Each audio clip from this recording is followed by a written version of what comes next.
আজকের এই ভিডিওতে আমরা আলোচনা করব রিজনিংয়ের একটা খুব গুরুত্বপূর্ণ চ্যাপ্টার ক্যালেন্ডার। সেন্ট্রাল বা স্টেটের সমস্ত চাকরির পরীক্ষায় এই চ্যাপ্টার থেকে একটা দুটো কোশ্চেন প্রায় নিশ্চিত আসেই। ভিডিওটা শেষ পর্যন্ত দেখো, এই চ্যাপ্টারটা সম্পর্কে কোনো ডাউট তোমাদের মনে আর থাকবে না।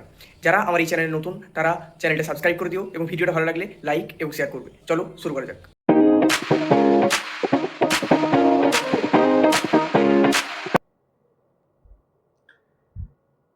ক্যালেন্ডার চ্যাপ্টারটা আয়ত্ত করতে গেলে প্রথমেই যে জিনিসটা জানতে হবে সেটা হলো অর্ডিনারি ইয়ার, লিপ ইয়ার।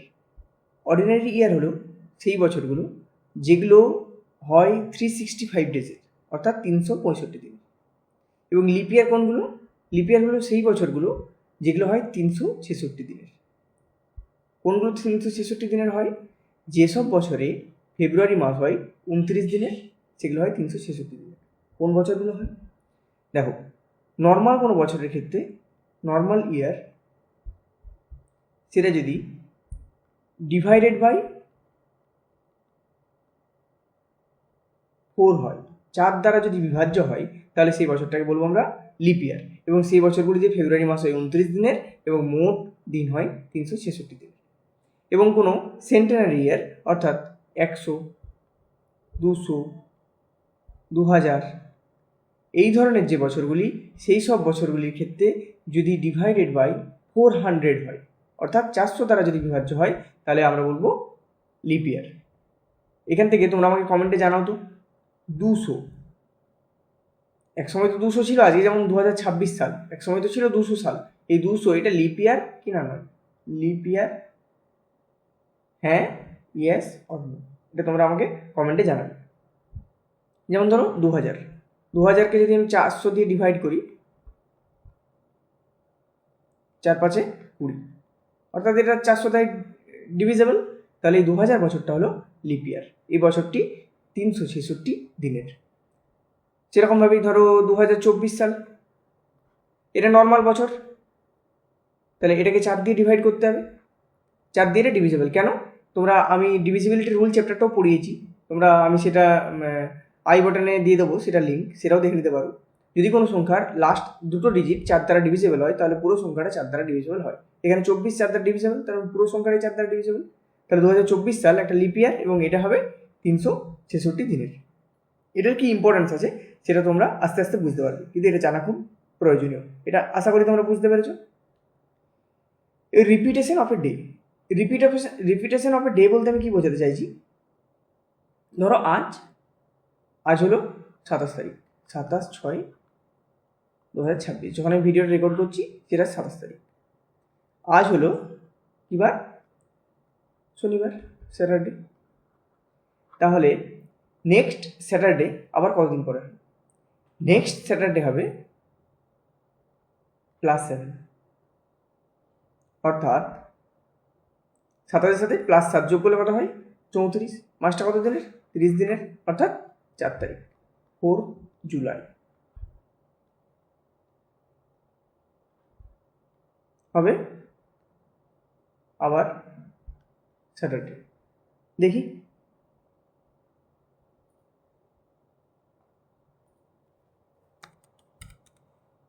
ক্যালেন্ডার জুলাই 2026, জুলাই 2026 4 তারিখ, 4 তারিখ শনিবার। সরি, ক্লিক হয়ে গেছে, যাই হোক। এই যে জুলাই 2026 4 তারিখ হলো শনিবার, আর আজকে শনিবার। বুঝতে পারলে? তাহলে যদি ধরো 1 তারিখ, কোনো একটা ম্যাচের ধরো 1 তারিখ সোমবার, মানডে, তাহলে আবার সোমবার কবে হবে? +7, অর্থাৎ 8 তারিখ আবার হবে মানডে। তাহলে তুমি খুব সহজেই বলতে পারো, ধরো আজ হঠাৎ করে তোমার একটা মাথায় এলো, আজ 4 তারিখ শনিবার, তাহলে নেক্সট শনিবার কবে হবে? 4 + 7 11 তারিখ হবে শনিবার। তোমাকে হাতে গুনতে হবে না, কী হবে? +7 করে দিলেই তুমি যে বারে আছো সেই বারে আবার পৌঁছে যাবে। ঠিক আছে, আশা করি তোমরা বুঝতে পারলে রিপিটেশন অফ এ ডে কীভাবে আমরা ক্যালকুলেট করতে পারবো। এটা নেক্সট আমি যখন ক্যালকুলেশন দেখাবো তখন বুঝতে পারবে কীভাবে এটা কাজে লাগছে। Number of odd days, number of odd days হলো, ধরো নাম্বার অফ ডেজ যেটা আছে সেই নাম্বার অফ ডেজকে 7 দিয়ে ডিভাইড করলে যেটা রিমাইন্ডার থাকছে সেটা হলো নাম্বার অফ অড ডেজ।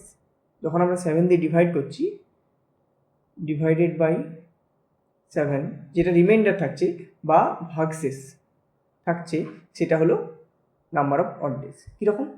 ধরো বলা হয়েছে আজ থেকে 10 দিন পর, একটা ডেট দেওয়া আছে, সেই ডেট থেকে আরেকটা ডেট তার মাঝের আছে 10 দিন। 10 দিন পর কী বার হবে? 10কে যদি 7 দিয়ে ভাগ করি তাহলে রিমাইন্ডার কী হবে? 7 একে 7, রিমাইন্ডার হবে 3, অর্থাৎ ভাগশেষ 3। তাহলে 3 হলো number of odd days. Number of odd ডেজটা কীভাবে কাজে লাগবে? নাম্বার অফ অড ডেজটা এইভাবে কাজে লাগবে, ধরো 1 তারিখ বলা হয়েছে সোমবার, ঠিক আছে, 1 তারিখ বলা হয়েছে সোমবার। তাহলে যদি বলে 9 তারিখ কী বার? 9 তারিখ কী বার? তাহলে 1 থেকে 9 যেতে গেলে মাঝখানে কত দিন থাকে? 8 দিন। 8কে যদি 7 দিয়ে ভাগ করা হয় তাহলে কী হবে? Reminder 1 odd days. তাহলে যে বার 1 তারিখ ছিল তার সাথে তার নেক্সট 1 অড ডেজ আছে, তাহলে 1 যোগ করে দিলে, তার মানে সোমবারের পরের বার মঙ্গলবার। 9 তারিখ হবে মঙ্গলবার। আশা করি ক্লিয়ার হলো। নাম্বার অফ অড ডেজটা ব্যবহার করা হয় এই জন্যই, নাম্বার অফ অড ডেজ যেটা বেরোবে, ধরো একটা ডেট এ আর একটা ডেট বি, এটার মধ্যে ডিস্টেন্স হচ্ছে 50 দিনের, ডিস্টেন্স অর্থাৎ 50 দিনের গ্যাপ। 50কে 7 দিয়ে ভাগ করলে নাম্বার অফ অড ডেজ 1। যখন নাম্বার অফ অড ডেজ 1 বেরোচ্ছে তখন এর যে বার, ধরো এ হচ্ছে মন্ডে, তাহলে বি হবে টিউসডে। আশা করি ক্লিয়ার হলো। নাম্বার অফ যেটা অড ডেজ আছে সেটা এই মানে যেটা বার আছে আগের ডেটের, সেই বারের সাথে ততগুলো বার অ্যাড করে দেওয়া। এটা যখন আমরা আবার এক্সাম্পল করবো আরও ক্লিয়ারভাবে বুঝতে পারবো। এক্সাম্পল দেখো এখানে আছে, আজ টুডে 27 জুন স্যাটারডে, তাহলে 7th জুলাই কী বার হবে? 7th জুলাই কী বার হবে? ঠিক আছে, দেখা যাক।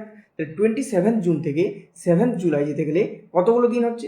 আজকের দিনটা বলে দিয়েছে শনিবার, তাহলে নেক্সট ডে থেকে মাঝখানে কতদিন থাকে? এটা হচ্ছে 30 দিনের মাস, তাহলে আছে 3 দিন, 28, 29, 30, আর 7th জুলাই 7 দিন, তাহলে কত হলো? 10। 10কে যদি 7 দিয়ে ভাগ করা হয় তাহলে রিমাইন্ডার কত থাকে? 3 থাকে, ভাগশেষ। কি বলেছিলাম? এই যে যেটা ভাগশেষ সেটাকে বলা হয় number of odd days. Number of odd ডেজটা কী করতে হবে?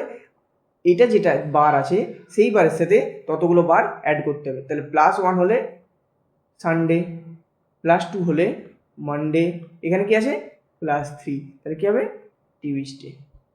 কী হবে? টিউসডে, অর্থাৎ মঙ্গলবার। দেখা যাক 7 জুলাই কী বার, সার্চ করে নিচ্ছি আমি।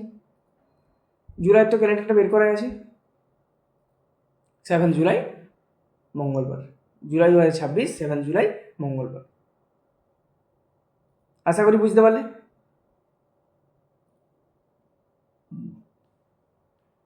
নেক্সট কোশ্চেন দেখো, এই কোশ্চেনটা খুবই ইম্পর্ট্যান্ট, তোমরা আগে নিজেরা সলভ করবে, তারপর যদি বুঝতে না পারো আমার সলিউশনটা দেখবে।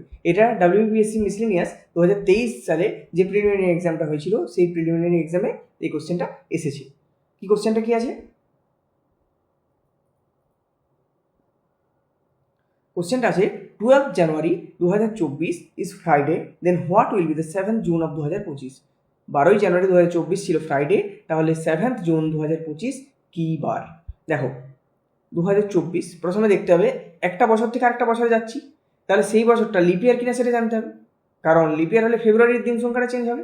তো 2024 একটু আগে আমি করে দেখেছিলাম লিপ ইয়ার, কারণ এটা ডিভিজিবল বাই 4 হচ্ছে, তাহলে এটা লিপ ইয়ার। যদি লিপ ইয়ার হয় তাহলে এটা কত দিনের হলো? 366 দিনের। ঠিক আছে, 366 দিন হলে 2024 সালটা 366 দিনের। কিন্তু দেখো 12ই জানুয়ারি বলা আছে ফ্রাইডে, তাহলে 1 থেকে 12 এটা কাউন্ট হচ্ছে না, এটা তো আগেই চলে গেছে। তাহলে যখন আমি নেক্সট ইয়ার 2025-এ যাবো তখন আমি বলতে পারি 13th জানুয়ারি থেকে 2024 থেকে 12th জানুয়ারি 2025 1 ইয়ার, এবং 1 ইয়ার শুধু না, লিপ ইয়ার। কারণ এই যে 13ই জানুয়ারি থেকে 12ই জানুয়ারি 2024 থেকে 2025 এর মধ্যে ফেব্রুয়ারিটা আছে, যেটা 29 দিনের। তাহলে এটা লিপ ইয়ার, অর্থাৎ 366 দিন। অর্থাৎ 366কে যদি 7 দিয়ে ভাগ করা হয় তাহলে নাম্বার অফ অড ডেজ কী হবে? ভাগ করো, 7 5 35, 1 16, 7 2 14, 2, নাম্বার অফ অড ডেজ 2। তাহলে 12ই জানুয়ারি অবধি আমার ক্যালকুলেশন হয়ে গেল। কতগুলো নাম্বার অফ অড ডেজ? 2। জানুয়ারি মাসে আর কতদিন বাকি রইল? জানুয়ারি মাসে 31 দিনের, আর বাকি রইল 19 দিন। ফেব্রুয়ারিতে নেক্সট, এটা 2025 ক্যালকুলেট করছি, 2025-এর ফেব্রুয়ারিতে দিন সংখ্যা 28, 2025-এর মার্চে দিন সংখ্যা 31, এপ্রিলে 30, মেতে 31, জুনের 7 তারিখ বলেছে, জানতে চেয়েছে জুনের 7 তারিখ, তাহলে জুনে 7 দিন। তাহলে যদি 19 হয়, এখানে নাম্বার অফ অড ডেজ কত? 7 দিয়ে ভাগ করলে 7 2 14, 5। এখানে 7 দিয়ে ভাগ করলে নাম্বার অফ অড ডেজ 0, 5 7 4 28। এখানে 7 4 28, 3 31, 7 4 28, 2 30, 28, 3 31। এখানে 7 দিয়ে ভাগ করলে না, ভাগ শেষ 0, তাহলে নাম্বার অফ অড ডেজ এটা। তাহলে total number of odd days কত? 2 আর 5 7 আর 3 10 আর 2 12 আর 3 15। Total number of odd days 15। এটাও 7 দিয়ে ডিভিজিবল, তাহলে 15কে 7 দিয়ে ভাগ করলে ভাগশেষ থাকছে 1। তারপরে শেষে নাম্বার অফ অড ডেজ বেরোলো 1। তাহলে কি জানি, নাম্বার অফ অড ডেজ আগের যে দিন আছে তার সাথে যোগ করে দিতে হবে। তাহলে আগে কি ছিল? Friday, number of odd days 1, তাহলে নেক্সট ডে হবে স্যাটারডে। আশা করি তোমরা কোশ্চেনটা নিজেরা সলভ করতে পেরেছো, এবং যদি না পেরে থাকো আবার এই সলিউশনটা দেখবে এবং পুনরায় ভিডিওটা আরেকবার দেখবে, তাহলে সমস্তটা তোমাদের কাছে ক্লিয়ার হয়ে যাবে। এবং এই ধরনের অঙ্ক বারবার প্র্যাকটিস করো, তাহলে আরও বেশি এই কনসেপ্টটা ক্লিয়ার হয়ে যাবে।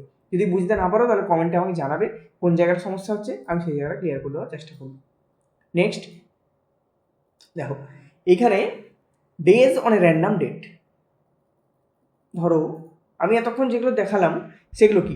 সেগুলো একটা ডেট দেওয়া আছে, এ ডেট দেওয়া আছে, সেই ডেটের একটা কি বার, একটা ফ্রাইডে ধরো বলা আছে, বি ডেট একটা কি বলা আছে, সেটা কি বার সেটা বের করতে হচ্ছে। এরকম যদি হয়, কোনো রেফারেন্স পয়েন্ট না দেওয়া থাকে, যদি ধরো বলে দেওয়া থাকে যে বলো 22শে জানুয়ারি 1926, এটা কি বার, তাহলে সেক্ষেত্রে কিভাবে ক্যালকুলেট করা যাবে দেখো, সেই জিনিসটাই এখানে আমি তোমাদেরকে শেখাবো। যে আজকে ধরো 2026 সাল, আজ 2026 সাল, এটা কোথা থেকে শুরু হয়েছে? 1 থেকে শুরু হয়েছে। একদিন 1 ছিল, 2 ছিল, 3 ছিল, 4 ছিল, এরকমভাবে 2026 হয়েছে। তাহলে প্রথম যে 100 বছর, নাম্বার অফ ইয়ার্স, প্রথম 100 বছর, সেখানে লিপ ইয়ার কতগুলো ছিল? 24টা। কীভাবে বুঝলাম?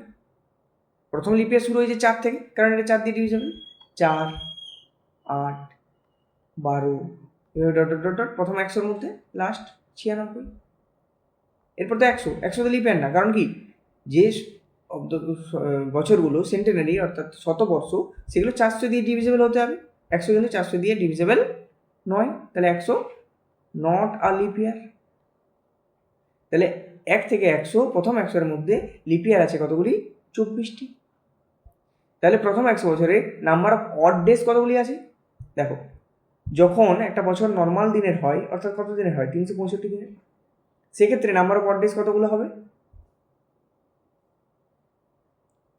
365 ডিভাইডেড বাই 7, 7 5 35, 1 15, 7 2 14, রিমাইন্ডার হলো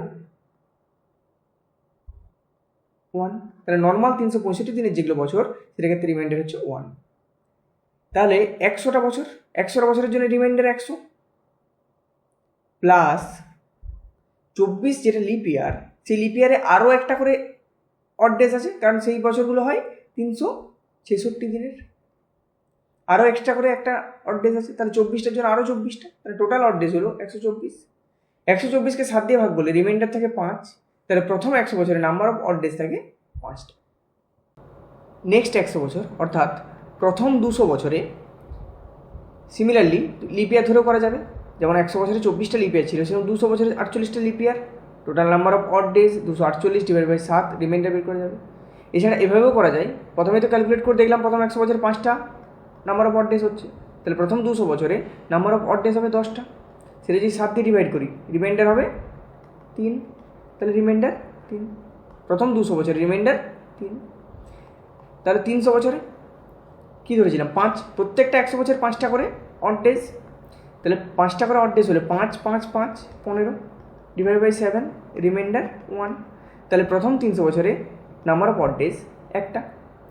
এছাড়া lip year, number of lip ইয়ার 24 24 24, এখানেও 24 48 72, সেটা ধরেও করা যেতে পারে। এরপর দেখো এখানে ক্যালকুলেশনটা একটু চেঞ্জ হবে। প্রথম 400 বছর সেখানে যে নাম্বার অফ লিপ ইয়ার সেটা 24টা করে প্রত্যেক 100 বছরে, তাহলে 96 লিপ ইয়ার, এটা তো আছেই, প্লাস 400 নম্বর যে বছরটা সেই বছরটা একটা লিপ ইয়ার, কারণ বলেছিলাম কোনো একটা শতবার্ষিকী মানে 100তম বছর 100 200 300 400 যদি 400 দ্বারা ডিভিজেবল হয় তাহলে সেই বছরটা লিপ ইয়ার, তাহলে 400 নিচে 400 দ্বারা ডিভিজেবল, এটা একটা লিপ ইয়ার প্লাস 1, অর্থাৎ 97 লিপ ইয়ার হচ্ছে। সেভাবেও করা যেতে পারে। তাছাড়াও প্রত্যেকটা 100 বছরের নাম্বার অফ অড ডেজ 5টা, তাহলে প্রথম 400 বছরের number of odd days 20, plus যেহেতু 400 নিজে একটা লিপ ইয়ার তাহলে এখানেও একটা extra number of odd days হবে 21, 21 ডিভাইডেড বাই 7, এখানে রিমাইন্ডার 0, তাহলে 400 বছরে নাম্বার অফ অড ডেজ 0।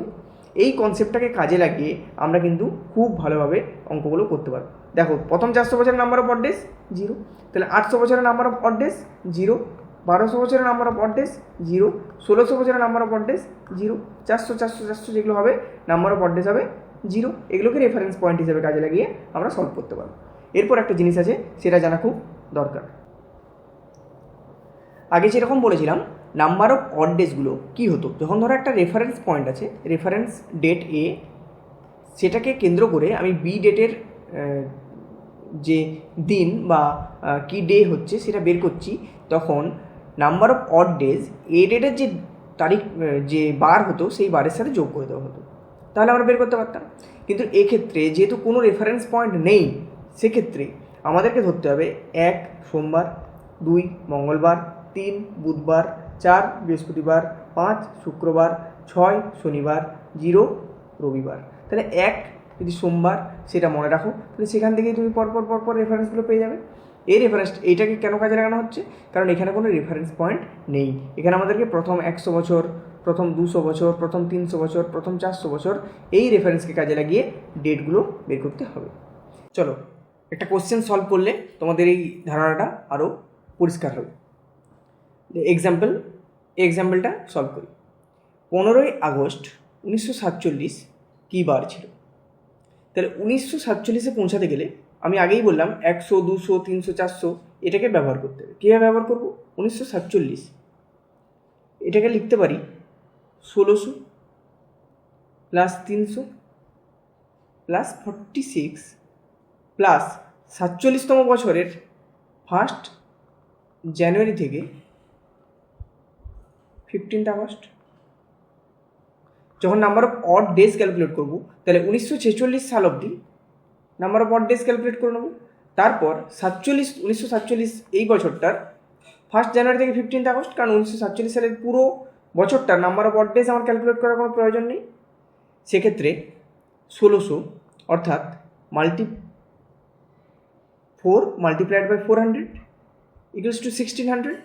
তাহলে এই 1600 এখানে নাম্বার অফ অড ডেজ কতগুলো হবে? 0। 300 বছর, প্রথম 300 বছরের নাম্বার অফ অড ডেজ কত বলেছিলাম? 1। 46 নাম্বার অফ অড ডেজ কত? নর্মাল অর্ডিনারি বছর হলে কি হয়? 46 প্লাস যতগুলো লিপ ইয়ার আছে, তাহলে 1901 থেকে 1946 এর মধ্যে কতগুলো লিপ ইয়ার পড়বে? প্রত্যেক 4 বছর ছাড়া ছাড়া পড়বে, অর্থাৎ 4 8 12 16 এগুলো সব লিপ ইয়ার পড়বে। ডট ডট ডট ডট কত দূর অবধি? 1944 সাল অবধি। তাহলে 1 থেকে শুরু হয় 11 অবধি, তাহলে 11টা। এগুলো হচ্ছে নাম্বার অফ অড ডেজ। এরপর number of odd days calculate করবো 1 জানুয়ারি থেকে 15 আগস্ট অবধি 1947 সালের। তাহলে এটাকে তো করে নিই, 47 আর 11 58, 7 দিয়ে ডিভাইড করলে 7 8 56, রিমাইন্ডার 2, তাহলে নাম্বার অফ অড ডেজ 2। কতদিন অবধি ক্যালকুলেশন হয়েছে? 1946 সাল অবধি শেষ। এরপর 1947-এর 1 জানুয়ারি থেকে 15 আগস্ট। জানুয়ারি